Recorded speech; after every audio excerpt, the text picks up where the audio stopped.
Je vous pose la question. Est-ce que Bolien Mbongo, de quelle magie cet individu est devenu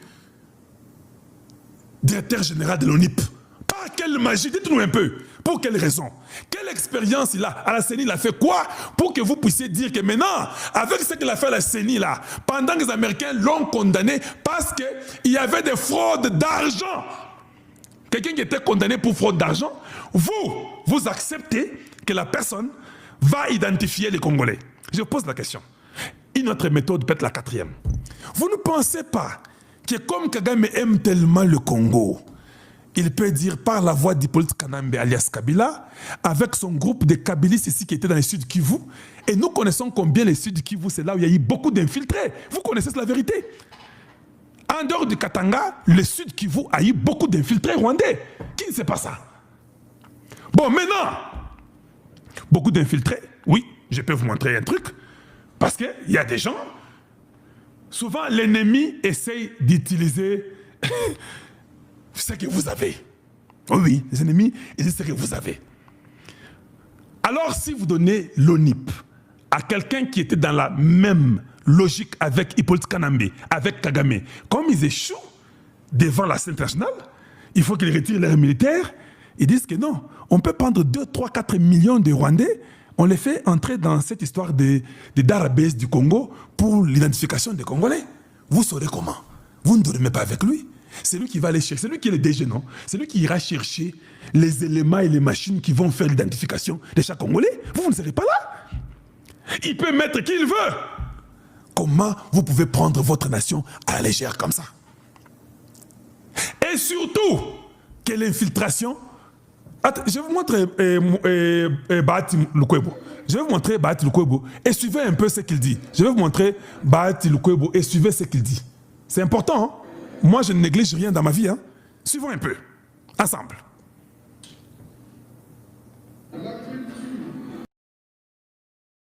La culture, les habitudes, le comportement. C'est mon photographe. Les Hutus et les Bashi, c'est identique.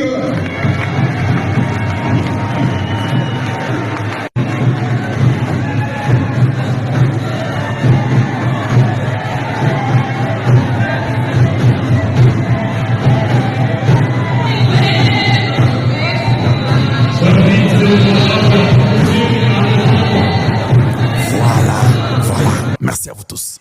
Je reviens. Bahati Lukwebo dit, on nous dit que Bahati Lukwebo, il est du sud Kivu.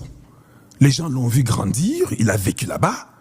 Il dit ceci, la culture, les habitudes et les comportements des Bashi est identique aux Hutus. Je ne suis pas contre ça. Moi, je ne suis pas de là. C'est lui qui le dit, il est de là. Il dit que les Hutus et les Bashi sont identiques en culture, en comportement et en habitude.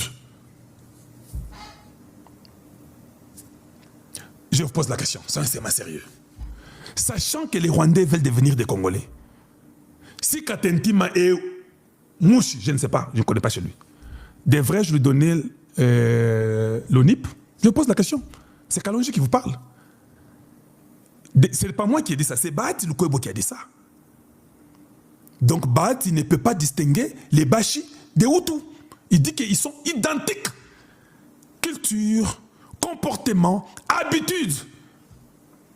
Or, nous savons ce que les Hutus et les Tutsis veulent du Congo. Ils disent qu'ils sont Congolais. Est-ce que je dois seulement, logiquement, si j'aime mes frères et sœurs, les Bashi, devrais-je leur donner le poste des ONIP? Je ne dois pas donner le poste de l'ONIP là-bas, je refuse. Parce qu'il aura facilité de glisser les Hutus. Je ne parle pas des Tutsis, je parle des Hutus. C'est notre problème. On peut parler des Tutsis. Même les Hutus, c'est notre problème au Congo démocratique. Parce que ce sont les mêmes cultures. Pourquoi je vais leur donner ça? C'est la même chose quand nous avons parlé de la guerre. Tu n'envoies pas un fils né du Congo d'aller bombarder le Congo. Il va refuser, il ne va pas le faire. Les Américains savent ça et ne le font pas. C'est pas moi qui l'ai dit. J'aime tout le monde. Je sais que les gens vont aller traduire ça différemment. Je suis en train d'éduquer. Je comprends que les gens peuvent être dans les mêmes cultures. Ça arrive. Il y a des Kassaïens en Angola.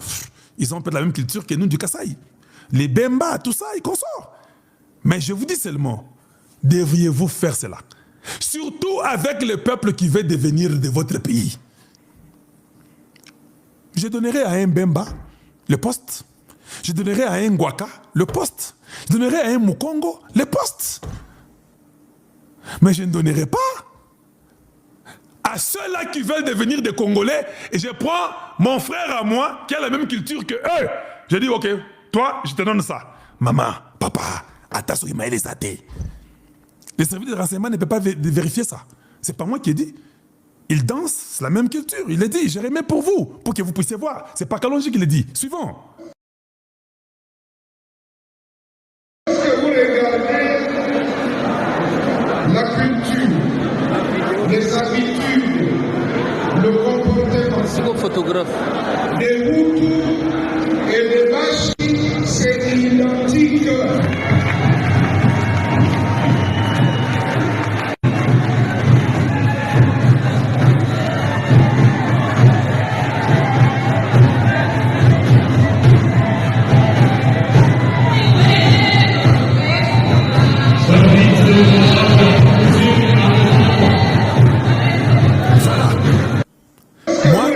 Chez nous, allez, je remets la mission. Le changement de mentalité est l'éveil de la conscience patriotique du peuple congolais. J'ai des belles sœurs qui sont des Bashi, je les aime beaucoup. Des autres sont même mes partenaires dans mes affaires. Mais ici, je parle d'une éducation. Je ne donnerai pas l'identification du Congolais à un Mouchi. Je ne donnerai pas, je refuse. Pourquoi je refuse? Parce qu'ils ont la même culture que les Hutus qui veulent devenir des Congolais. Ça peut passer, il peut être distrait, il croit que c'est un Mouchi, or il est Hutu. Comme c'est identique, il n'a pas dit que c'est semblable. Identique, c'est l'ancien président du Sénat qui le dit. Identique veut dire que c'est la même chose. Alors, connaissant Kagame, les Hutus que nous avons retournés chez eux, il les a travaillés. Katumba, qui Nyamwasa, c'est Nyamwasa, le général Nyamwasa. Il a dit, hein, les Hutus, c'est lui qui avait commencé le programme. Les Hutus qu'on avait rapatriés au Rwanda. Kagame les a travaillés, il les a retournés au Congo et ils se battent à côté des Tutsis en tuant des Congolais. Je ne parle pas seulement des Hutus ici et des Tutsis ici, je parle des Hutus de tout le monde. Comment on ne peut pas être réveillé? Cette histoire de l'ONIP Tokoti Kayango, donner ce poste-là à quelqu'un d'autre. Je ne veux pas qu'il soit dit Kasaï, parce qu'on dit que non, non, c'est faux, je n'ai pas dit ça. Donner à quelqu'un d'autre. Donner à un Bemba du Katanga, donner à un Karunda du Katanga, donner à un Ngwaka de l'Équateur, donner à un Muyombe, un Moussakata, même à un Bouza. Donner. Parce que, ici, les Hutus veulent devenir des Congolais. Et on peut les infiltrer dans l'identification d'un peuple. Ça, c'est Kalonji Mulumba. Vous ne pouvez entendre ça que chez moi. Pas nulle part ailleurs. Les vérités qui peuvent vous faire mal, mais qui sont vraies. C'est pourquoi je l'ai dit ici. Oui, nous voulons que Tshisekedi soit président. C'est pourquoi nous sommes dans la Constitution. Vous n'allez me mettre nulle part. Et ce sera ainsi. Bon courage à vous. Je veux que ça vous fasse mal. Mais nous ne voulons pas que quand Tshisekedi est là, et il y a une complaisance dans l'administration. Non, je n'accepterai pas. Il y a un laisser-aller dans l'administration. Non, je n'accepterai pas. Et tous les Congolais sont témoins que non, Kalonji veut qu'on change, mais il ne veut pas qu'il y ait une complaisance dans l'administration, dans la gestion des choses de l'État. Nous voulons devenir un grand pays. Nous voulons devenir un grand pays. Voilà pourquoi, et la justice, je suis contre ce que ce n'est pas la justice congolaise. Il y a la mafia à un niveau que vous n'avez pas l'idée dans la justice du Congo. Des faux procureurs, des faux juges. Tout le monde, c'est après l'argent. Est-ce que le Rwanda ne peut pas utiliser ces juges, ces procureurs-là, leur donner l'argent pour faire passer leur message ou atteindre leur objectif? Il y a plusieurs façons qu'on peut attaquer Tshisekedi, sachant que du côté de l'armée, ça peut être difficile. Parce que tous les Congolais, oh, l'infiltration dans l'armée. Non, non, non, non. L'infiltration peut être à tous les niveaux, même à la famille de Tshisekedi. Et ce sont des choses qu'il faut dire aux gens. C'est pourquoi nous éduquons, nous éveillons. Nous parlons du patriotisme.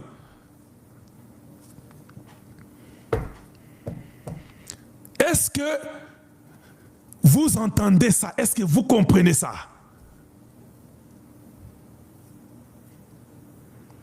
Si nous ne faisons pas ça, nous serons contents que les Rwandais sont retirés, les États-Unis nous ont aidés, ça va. Ou les États-Unis ne t'aideront pas dans ton administration.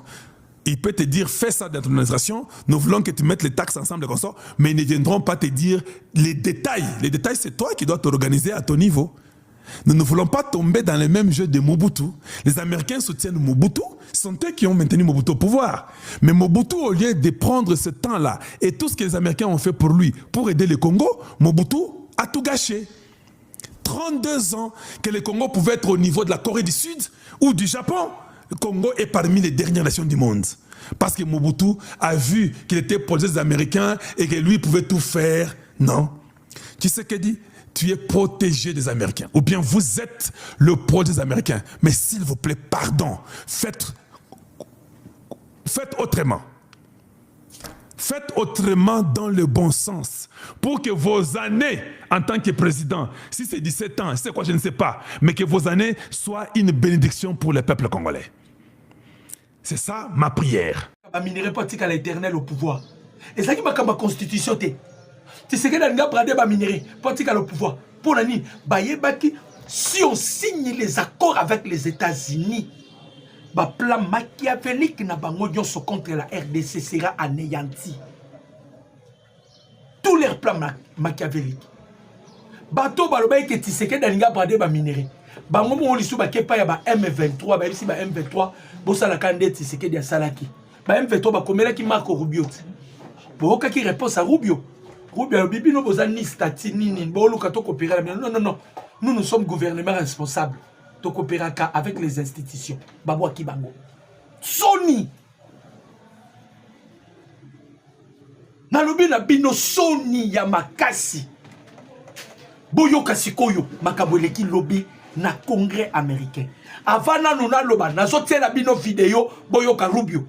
Et puis na kozonga ce que je vais expliquer en gros et en détail na panzanteke sur le message ya Marco Rubio. Tout ça dans la vidéo to landa Rubio. Rubio obangisa. Rubio obangisa. Marco Rubio za somo. Rubio obangisa. Je m'irai d'abord tout mon Rubio. Tout mon Haïti. Tout Rubio, bien que ça anglais, tout kaka anglais ango. Ah chiwewe. Na okele na mawa, achepe longina se. Boyo Rubio. On DRC and Rwanda, they signed a peace agreement. Unfortunately, compliance has not been good. Ça c'est Rubio, c'était hier. Na Congrès américain. Zela. We are starting to see some compliance. It's moving, not moving fast enough, but we're hoping to see compliance at some point in the middle part of next month in withdrawing the Rwandan troops from there. Of course, we still have the M23 problem that has to be addressed. On DRC and Rwanda, they signed a peace agreement. Unfortunately, compliance has not been good. We've had to impose a few sanctions. On the Rwandan side, we are starting to see some compliance. It's moving, not moving fast enough, but we're hoping to see compliance at some point. Bon, on doit maintenant parler de Rubio. Babegi si Marco Rubio na Congrès américain. Pourquoi babebi ici babengi saki Marco Rubio? Mikolo uti koleka yayi un démocrate. Bisonyo soto yebi que Paul Kagame bat simba qui sont des démocrates. Mais à ma grande surprise tomoni un démocrate à Telemi a qui proposé na Congrès américain. Alors bi avec la RDC, il y a des partenariats, il y a des accords, mais nous devons au moins sécuriser aussi. Hein? Nous devons sécuriser la paix en République démocratique du Congo. Oh, pour sécuriser la paix en RDC, nous devons créer créer eloko moko o ekoyi ko sécuriser PRDC batunye eloko ngo ezanini eloko bozo yoka Stable Act DRC Stable DRC Act eza HR c'est une loi où le Congrès adoptaki c'est-à-dire balobi boy les États-Unis décident bateau yo nyonso bataka trouble na Congo banda ko poursuivre bango c'est ça siko tango basali act wana Stable DRC Act lobisco babengisi Marco Rubio na Congrès américain babengisi Marco Rubio babengi po batu na ye évolution ya makambu ya République démocratique du Congo avec le Rwanda. Les Américains sont des rancuniers. Ils ont fait ça pour répondre à Paul Kagame parce que Kagame a outi ko sala récemment awa asali nini asali monument ya commémoration ya Kwibuka ya ba Rwandais wapi na France. Alors il doit être répondu par les Américains. Maintenant le Congrès va maintenant faire la paix pas à Marco Rubio. Bah ici Marco Rubio. En tout cas messieurs, expliquez biso, nous sommes où avec les accords entre la République démocratique du Congo et le Rwanda. Boyo comme réponse à Rubio. Batoni Marco Rubio, pesa biso évolution. Congrès, bakoti. Papa, les congressistes à unanimité. Kagame, attention, ça va. Est-ce que Boki Rubio Lobio, Torbi, la Tshisekedi a changé la constitution? Naebi Saka Binondeko. Attaque commune, Omoni Minkaou. Fayou Ozalata, chef du quartier Mikaouté. Bon rêver. Les rêves est permis. Il continue de rêver. Je m'excuse. Boyoki Rubio Lobata, oh, nous avons dit à Tshisekedi. Babengi Rubio, pesan compte randi. Makambu ya Congo na Rwanda. Où en sommes-nous? Boyo Kasiko réponse ya Rubio. Rubio lobi boye. À ce qui concerne Makambu ya Congo na Rwanda, bande ko ba j'aime ezana se. To multiplier ba j'aime. Pour que direct la biso ezala sécuriser. To matisa ba j'aime. Rubio lobi à ce qui concerne Makambu ya Rwanda na RDC.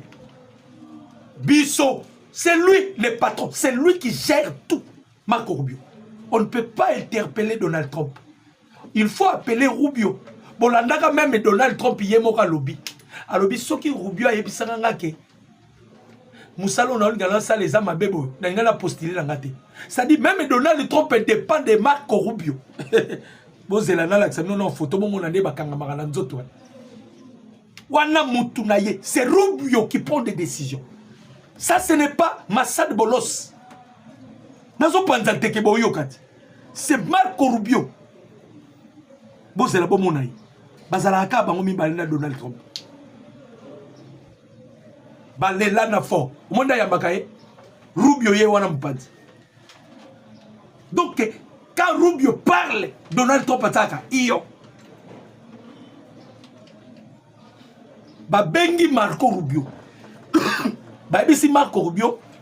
Yebisa biso évolution ezo le kandengeni. Marco Rubio bandi siko koyebisa bango. Bande konanga. Moni Rwanda mo rakoti wana. Akomeninga lobio. Ozo lekisa bisota. Vous êtes un Rwandais, papa. Bima na yo. Ah, ezali solo ba Congolais. Eh? Na bengiote bima. Zano na bloqué yo. Eh? Na bloqué yo. Eh? Voice gracier. Eh? Moi je ne vous ai pas appelé. Eh? Bima, na bloqué. Rwandais. Bokolela, non bolelite, bokolela. Bima kende, en appel. Marco Rubio va dire répondre. Alobi.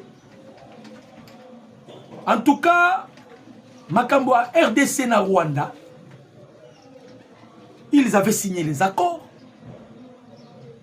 Tout le monde qui a accord et bandit ko kede ndeti, hein, en pas de cana, on avait procédé à des sanctions à Rwanda. Rubio alobi bien, on avait procédé à des sanctions à Rwanda. Il n'a pas parlé de la RDC. Alors, on avait procédé à des sanctions à Rwanda. Kota la soki bakozala na bonne foi. Bwana Rubio azope sa rapport. Et pas wapi, et pas ba congressiste na congrès américain lobby na poko. Alors, bitango to sanctionné. Tout le monde dit makambo bani ko kende mais on n'espérait pas makambo kende nenge zo kende. Tout le monde dit que moi blocage ça.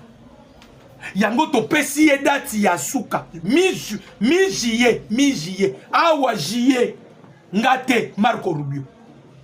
Alors bi date ya suka za juillet. Kagama mataki tatozo bimisaye na juillet. Na betela ki bino li solo lobby.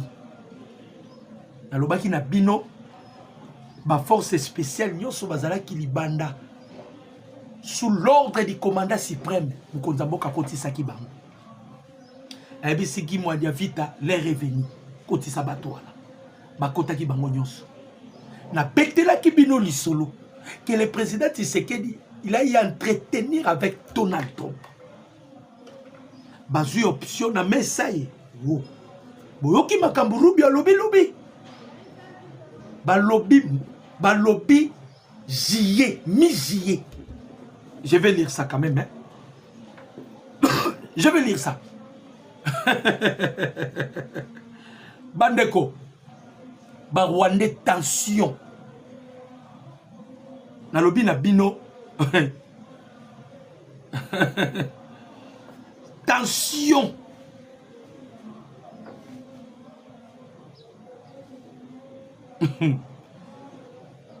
Baoye bate, qu'est-ce qu'ils vont dire? Kagame bla tali gauche, tali droite, eh, tu sais que c'est Bitumba. Bitumba Sili.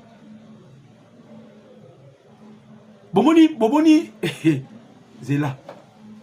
Boyoka. Balobi Boye. Pour être clair, Rubio n'a pas dit que les Rwandais retireraient tous ses troupes de la RDC. Eh, Yoka, d'ici juillet. Il a dit qu'il s'attend à ce que les Rwandais le fassent d'ici juillet. C'est une nuance importante. Et Rubio a utilisé le mot s'attend pour des raisons très stratégiques. Par ailleurs, à mes amis de l'opposition congolaise, Rubio n'a pas abordé publiquement les débats sur la révision constitutionnelle au Congo. Lors de cette audition devant la Commission des Affaires étrangères du Sénat américain, Rubio a précisé qu'avec les Rwandais, là-bas déjà, c'est réglé. Problème totikali nango c'est les M23. Problème totikali nango c'est Azaki Clay. Alobi makambu nyonso tosilisi. Problème etikali ya ba M23. Ce que to ba tout nié pour na ba M23. C'est monsieur très intelligent. Marco Rubio alobi boy. Alobi totie ba disposition nyonso. Totie ba disposition nyonso na este wana. Tozo veiller en sorte que ba soda ya Rwanda ba longola ba tenite pour ba kota na kati ya ba IM23. C'est ce que Rubio avait dit. Lobby. Makambu Rubio lobby. Alobi, nous veillons à ce que ba soda wana ba kota te. Parce que ba yebi Kagame ko koma na suka. Kagame père non, azo yebate, qu'est-ce qu'il doit faire? Ake de gauche, ake de droite. Na makambo e kwe li sosu ya Mozambique. Et bouleversé makambo na ye. Pande konanga. Kuka, lobi la ebisio. On s'attendait Olivier Nduringere loba. Bango nyonso kukao. Bientôt Félix il va récupérer Goma et Bukavu. Voilà ce qu'on yo. Après makambo Rubio lobby na Congrès américain, les analystes babani ko sala analyse. Balobibo, les secrétaires d'État américains, Marco Rubio annonce ce mercredi devant le Congrès américain que les Rwandais et toutes ces troupes vont quitter la RDC au mois de juillet et la guerre va finir. C'est ce que Rubio a dit. À ce qui concerne la RDC et les Rwandais, ils ont signé un accord de paix. Malheureusement, le respect de cet accord laisse à désirer. Nous avons dit imposer quelques sanctions du côté du Rwanda. Nous commençons à observer un début de respect de l'accord. Les choses avancent, mais pas assez vite. Nous espérons que les retraits des troupes rwandaises de la région seraient effectifs d'ici la mi-juillet. Bien sûr, il reste le problème du M23 à régler. Problème de Tikali, il y a M23 à régler. Bandeko, Rubio a quelle gauchité, à quelle droitité. Ça, c'est la réponse que les États-Unis préparaient pour la France. Pour dire dans les Français, et là, on a mis nos salés à Kibou, Kawala, Sogi Kibou, ou Sogi Nini. Nous ne sommes pas là-bas. Nous ne sommes pas là-bas. Donc, pour aller dans les fonds, pourquoi on a fait l'appel et pas à Marco Rubio? Je vous explique. Makambouya Rubaya. Les Américains devaient déjà commencer à exploiter le mine de Rubaya. Bazo n'y a pas qui n'a voix normale, mais on dirait qu'ils vont tirer comme il salé. Je m'excuse. Bafontir Rwanda, c'est la France qui est derrière. Et voilà pourquoi les Américains doivent batailler. Mais quand même, nous avons imposé un accord. Donc, s'imposer qui accord. Et Paul Kagame, le plus gros serreur, il y a Kagame. Oh, les lobatunaïs, ils ont recruté. Mais si Kagame, accord Rwanda, signé, qui n'était pas malam.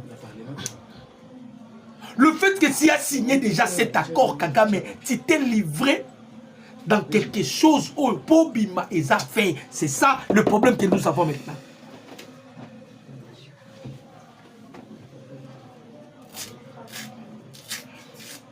Donc, à mes côtés, c'est des locaux.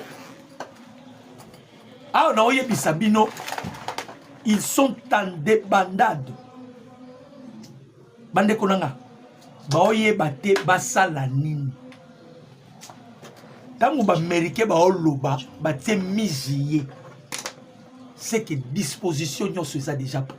Quand les Américains parlent, bazo dévancé, il a précisé na mizié. Réponse à Pessi, les congressistes ba noté yango. Ba congressiste ba noté, ba lobby Rubio, Coco Sabi sauté. Donc Togi Yoyo Kolobaboy, c'est que c'est Donald Trump qui t'a envoyé de parler. Ils ont précisé une date victoire. C'est mi-juillet, les troupes rwandaises doivent quitter les sols congolais. Kabila, attention, ça va. Fayou, attention, ça va. Papa, glycémie na glycémie. Nabi Nabino, glycémie na glycémie. Rubio Akei, il a expliqué comme les congrès, pour pas y avoir place, il m'a bloqué parce que c'est ce qui se passe aux États-Unis. Les Américains, c'est déjà Donald Trump. Après, Mamadou, c'est Trump. Non, non, au quoi soit sous ma décision sans isoler le Congrès.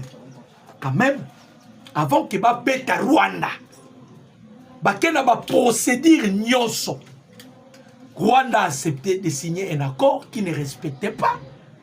Rwanda a accepté de quitter les sols congolais qui ne veulent pas quitter. Rwanda a accepté de se retirer ses troupes qui ne veulent pas se retirer.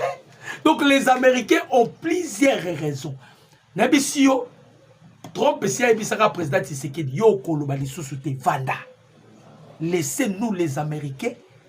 Bisonde Tokoti Saki Kagame na Congo. Bisonde Tozo Bimisai. Bisonde Tokoti Saki Kagame na Congo. Bisonde Tozo Bimisa Kagame. Bandeko. Na biloko aboyoko okobonde la pona Tshisekedi te pona ni. Bandeko, il faut qu'on se dise la vérité. Parce qu'on passe en opposition aux années. Mbongo ya Fayulu, ya Kagame Bozui. Boke zongi se. Kagame si ba 4e mutu. Kagame ne peut rien faire. Nalobi na bino, les choses a été traitées na congrès. Ah, bazolo, ah, tolo, banabino, baolela. Baebi, pourquoi baolela? Baebi, impact, il y a dossier, ça na congrès. Baebi, impact, il y a dossier, ça libanda à congrès. C'est ça le problème. Dossier, ça na congrès. Na dossier, ça libanda à congrès. Il y a un impact, mon côté. Dossier continue à congrès. Et comme il est voilà pourquoi on devait faire l'appel à Rubio qu'il soit clair. Et l'on connaît les eaux bloquées. Oh, Kagame continue de s'entêter. Bango nyoso ba américain ba monit. Makambu Kagame sali.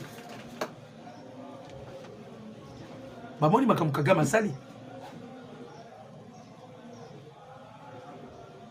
Kagame a kéi na Russie. A qui qu'on s'effondre yé moko. A l'omwe na Russie. A kéi na na France. Ba américain ba omo na nyoso. Les Américains ont tout vu. Pour ça, les Américains, qui Marco Rubio a payé sa caca. Et maintenant, ici, le mot d'ordre a été donné. Le plan que les Américains s'attendaient. Et Bandekoulanga, Bandeko peuple congolais. Quand le président Tshisekedi a dit qu'il est américain, moi je vais bloquer Kagame. Les Américains vont sortir en aventure. Les chefs de l'État acceptaient des choses. Même Kagame s'est posé la question. Mouto Biloko Zontima. Et ça piège. Effectivement, ils allaient qui piège. Parce que Toloba Kiango, Kagame ne permettra pas à perdre le contrôle Yarubaya. Kagame voulait Azalana monopole ya Est de la République. Et comme il avait cette intention-là, Tshisekedi a utilisé de cette intention pour la cosimisaye tous, pour la ruiner devant les multinationaux, devant les grandes puissances, les États-Unis d'Amérique. On a profité kakanelo konaï. Nango rokende wapi. Botu nate.